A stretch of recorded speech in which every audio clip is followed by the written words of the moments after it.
بسم اللہ الرحمن الرحیم۔ یہودی کون ہیں؟ ان پر اللہ نے لعنت کیوں فرمائی؟ دوستو، یہودی بنی اسرائیل قبیلے کا مذہبی نام ہے، جبکہ لفظ بنی اسرائیل یہودیوں کا قومی نام ہے۔ ہر یہودی بنی اسرائیلی ہے، لیکن ہر بنی اسرائیلی یہودی نہیں ہے۔ حضرت ابراہیم علیہ السلام کے دو بیٹے تھے، ایک کا نام حضرت اسماعیل تھا اور دوسرے کا نام حضرت اسحاق تھا۔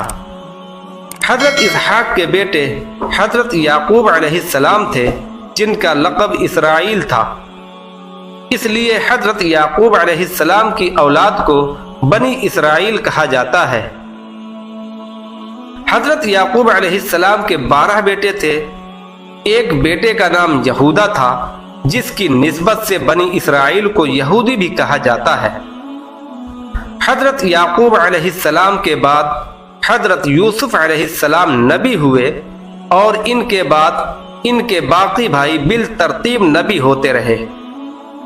حضرت یعقوب علیہ السلام کی اولاد میں سے اللہ تعالی نے 70,000 انبیاء اکرام کو مبعوث فرمایا۔ حضرت یوسف علیہ السلام جب مصر کے بادشاہ بنے تو قحط سالی کے سبب ان کے بھائی مصر میں غلہ خریدنے کے لیے آئے۔ حضرت یوسف علیہ السلام نے ان لوگوں کو دیکھا تو پہچان لیا اور مصر میں رہنے کی اجازت دے دی۔ یہ لوگ اپنی محنت اور دیانت داری سے بہت ہی ترقی پر پہنچ گئے۔ فرعون مصر نے ان کی ترقی کو دیکھتے ہوئے ان کو ختم کرنا چاہا۔ حضرت موسیٰ علیہ السلام کے دور میں بنی اسرائیل 12 قبائل میں تقسیم ہو گئے، اور یہ تمام لوگ مصر کے فرعون کی غلامی کیا کرتے تھے۔ بنی اسرائیل کو ایسے ہی غلامی میں 300 سال کا عرصہ گزر چکا تھا۔ ان کی بڑی تعداد اللہ تعالی کی نافرمانی کرتی اور بتوں کی پوجا کیا کرتی تھی۔ دوستو، یہودی ایک ایسی قوم رہی ہے جس نے اپنی ہزاروں سالہ زندگی میں اللہ تعالی کی نافرمانی ہی کی ہے۔ یہ قوم مسلسل بغاوت، سازش اور فساد کی علم بردار رہی ہے۔ اللہ تعالی نے بھی اس قوم پر کئی بار لعنت فرمائی۔ حضرت عائشہ رضی اللہ تعالی عنہ سے روایت ہے کہ رسول اللہ صلی اللہ علیہ وسلم نے فرمایا، یہود اور نصارہ پر اللہ کی لعنت ہو، کیونکہ انہوں نے اپنے نبیوں کی قبروں کو عبادت کی جگہ بنا لیا۔ ام عائشہ رضی اللہ تعالی عنہ سے روایت ہے کہ ام حبیبہ اور ام سلمہ رضی اللہ تعالی عنہ نے ایک کلیسا کا ذکر کیا جسے انہوں نے حبشہ میں دیکھا تھا۔ اس میں مورتیاں یا تصویریں تھیں، تو حضور صلی اللہ علیہ وسلم نے فرمایا کہ اگر کوئی نیک شخص مر جاتا تو وہ لوگ اس کی قبر پر مسجد بناتے اور اس میں یہی تصویریں بنا دیتے۔ یہ لوگ اللہ کی بارگاہ میں قیامت کے دن تمام مخلوق سے برے ہوں گے۔ یہودی لوگ اللہ تعالی کی آیات کو بھی فروخت کیا کرتے تھے اور ان سے اپنے مطلب کی باتیں سیکھتے تھے۔ لوگوں کو تو اچھے کاموں کو کرنے کے لیے کہتے تھے، مگر خود ان پر عمل بالکل نہیں کرتے تھے۔ چنانچہ قرآن مجید میں یہودیوں کے بارے میں ارشاد ہوتا ہے، ان میں سے کچھ لوگ ایسے ہیں جو کتاب پڑھتے ہیں اور زبان کا الٹ پھیر ایسے کرتے ہیں کہ تم سمجھو کہ وہ جو کچھ پڑھ رہے ہیں وہ کتاب ہی کی عبارت ہے۔ حضرت موسیٰ علیہ السلام نے اس قوم کو فرعون کے ظلم و ستم سے نجات دلوائی، اور سمندر نے ان کے لیے راستہ بنا دیا، مگر اس کے باوجود وہ مسلسل ناشکر گزار بنے رہے۔ جب حضرت موسیٰ علیہ السلام کوہ طور پر اللہ تعالی سے کلام کرنے کے لیے چلے گئے تو یہ لوگ آپ کے جانے کے بعد ایک گائے کی پرستش میں لگ گئے۔ جب اللہ تعالی نے ان کو گائے ذبح کرنے کا حکم دیا تو وہ بہانے بنانے لگے اور 5 مرتبہ حضرت موسیٰ علیہ السلام کو واپس بھیجا کہ وہ اپنے رب سے ٹھیک ٹھیک حکم لے کر آئیں، صرف اس لیے کہ وہ گائے کو ذبح کرنے سے کسی طرح بچ سکیں۔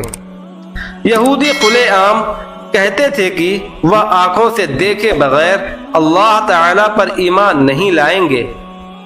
انہی لوگوں کے لیے اللہ تعالی نے آسمان سے من و سلوہ بھی اتارا اور وہ لوگ کئی دن تک ایسے ہی کھاتے پیتے رہے۔ اس کے بعد انہوں نے اس من و سلوہ کو بند کروایا اور مطالبہ کیا کہ اب زمین سے ہی ان کے لیے اناج اور سبزیاں پیدا کرنے کا بندوبست کیا جائے۔ صحرا کی سخت دھوپ سے بچاؤ کے لیے اللہ تعالی کی طرف سے ان کے لیے بادلوں کے سائے جیسی ٹھنڈک بھی مہیا کی گئی، مگر مجال ہے کہ ان لوگوں نے کبھی اللہ تعالی کے آگے عاجزی اختیار کی ہو۔ جب حضرت موسیٰ علیہ السلام نے یہودیوں کو فلسطین کے حکمرانوں کے خلاف جنگ کرنے کا حکم دیا تو انہوں نے یہ کہہ کر صاف انکار کر دیا کہ موسیٰ ہم تو وہاں پر ہرگز نہیں جائیں گے، تو جانے اور تیرا خدا جانے، ہم تو یہیں پر ہی رہیں گے۔ اللہ تعالی نے ان کے 12 قبیلوں کے لیے اپنی رحمت سے 12 چشمے جاری کیے تھے تاکہ ان لوگوں کے بیچ پانی کے مسئلے پر کبھی بھی کوئی جھگڑے نہ ہوں، مگر ان سب کے باوجود وہ اللہ تعالی کے بھیجے گئے تمام پیغمبروں کی نافرمانی کرتے رہے۔ اللہ کے پیغمبروں کو قتل کرتے اور پھانسی پر لٹکانے میں بھی ان لوگوں کے درمیان کوئی آر نہ تھی۔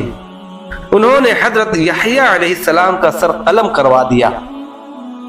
وہ ایک نبی کو کنویں میں الٹا لٹکا کر چھوڑ دیے اور حضرت عیسیٰ علیہ السلام کو بھی سولی پر لٹکانے کی سازشوں میں پیش رہے۔ وہ کہتے تھے کہ پیغمبر صرف بنی اسرائیل کی نسل کے لیے ہی وقف ہے، اس لیے وہ اسماعیل کی نسل کے پیغمبر یعنی حضرت محمد صلی اللہ علیہ وسلم پر ہرگز ایمان نہیں لائیں گے۔ وہ لوگ حضرت جبرائیل علیہ السلام کو بھی اپنا سب سے بڑا دشمن قرار دیتے تھے، کیونکہ وہ ان لوگوں کی سازشیں تمام انبیاء کرام کو وحی کے ذریعے پہلے ہی دے دیا کرتے تھے، اور کیونکہ حضرت جبرائیل علیہ السلام نے ان کے مطابق نبوت کے لیے کسی غلط ہستی کا انتخاب کیا ہے۔ یہ لوگ بڑے دعوے سے کہتے ہیں کہ وہ اللہ کے چہیتے ہیں اور دوزخ کی آگ انہیں کچھ نہیں کرے گی۔ ان لوگوں کے لیے دنیا میں بھی آسائشیں ہیں اور آخرت میں بھی انعامات موجود ہیں۔ یہ لوگ شروع سے ہی لوگوں پر ظلم کرتے اور ان کو اپنی بستیوں سے نکال دیا کرتے تھے، جیسا کہ اب بھی یہ لوگ فلسطینیوں کے ساتھ کر رہے ہیں۔ رسول اللہ صلی اللہ علیہ وسلم کی آمد سے پہلے یہ لوگ کہا کرتے تھے کہ اس نبی کو آنے دو، پھر ہم تم لوگوں کو دیکھ لیں گے، کیونکہ ان کو لگتا تھا کہ آخری نبی بھی ان کی نسل یعنی بنی اسرائیل سے ہی ہوں گے۔ مگر آپ صلی اللہ علیہ وسلم کی تشریف آوری کے بعد یہ لوگ آپ کے دشمن بن گئے۔ یہی لوگ جادو سیکھتے اور سکھاتے تھے، اور رسول اللہ صلی اللہ علیہ وسلم پر بھی جادو انہی لوگوں نے کروایا تھا، اور ایک مرتبہ ایک چٹان کے ذریعے نبی کریم صلی اللہ علیہ وسلم کو زخمی کرنے کی بھی کوشش کی تھی۔ انہی لوگوں نے 2 مرتبہ زمین پر فساد برپا کیا، اور تیسری مرتبہ بھی جنگ یہی لوگ شروع کریں گے۔ یہودی یہ بھی کہتے ہیں کہ یہ کھیت اور جانور سب محفوظ ہیں، انہیں صرف وہی کھا سکتے ہیں جنہیں ہم کھلانا چاہیں۔ قرآن مجید میں ان لوگوں کے متعلق مزید ارشاد فرمایا گیا ہے، اور ان میں سے ایک گروہ ایسا بھی تھا جو لوگوں سے یہ کہتا تھا کہ رسول اللہ صلی اللہ علیہ وسلم پر جو بھی نازل ہوتا ہے اس پر صبح کے وقت ایمان لے آؤ اور شام کو ان کو جھٹلا دو۔ یہودیوں نے ہی توریت میں تبدیلی کی۔ یہودی اللہ تعالی کو مجسم اور ایک انسانی شکل والا مانتے ہیں۔ یہ صرف حضرت موسیٰ اور حضرت عزیر علیہ السلام کو ہی نبی مانتے ہیں، اور ان کے علاوہ باقی نبیوں کو یہ لوگ قتل کر دیا کرتے تھے۔ حضرت عیسیٰ علیہ السلام کو قتل کرنے کی سازش بھی انہی لوگوں نے ہی کی تھی۔ یہ لوگ حضور صلی اللہ علیہ وسلم کی نبوت کو بھی جھٹلاتے ہیں اور قرآن مجید کا بھی انکار کرتے ہیں۔ ایک زمانہ تھا جب یہ لوگ اللہ تعالیٰ کی سب سے پسندیدہ قوم تھی۔